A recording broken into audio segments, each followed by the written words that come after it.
दुपारी लागणारी ती छोटी-छोटी भूक म्हणजे माहिती आहे, पोटाला थोडंसं लागतं पण मन ना खूप काही मागतं आणि अशा वेळी तिखट शंकरपाळे म्हणजे भयंकर भारी ऑप्शन. तर मग बनवूया. सगळ्यात अगोदर जिऱ्याची पावडर बनवून घ्यायची. त्याच्यानंतर 2 वाटी गव्हाचं पीठ घ्यायचं. त्याच्यात 2 चमचे जिरे पावडर टाकायचं, 1 चमचा क्रश केलेला ओवा, अर्धा चमचा लाल तिखट, स्वादानुसार मीठ टाकायचं आणि मग त्याला द्यायचा प्रेमाचा तडका. थोडंसं गरम केलेलं तेल. सगळं छान मिक्स करून घ्यायचं आहे आणि मिक्स झाल्याच्यानंतर त्याचा कडक उंडा करायचा आहे. एकदम कडक मळायचं आहे. जितकं कडक मळसाल तितकं ते छान क्रिस्पी आणि क्रंची बनणार आहे शंकरपाळे.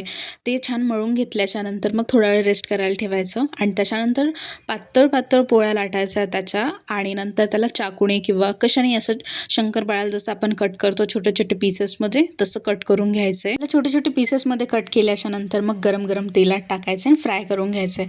आता आमच्या घरामध्ये ना एक न्यू शेफ इंटर्न म्हणून आली आहे.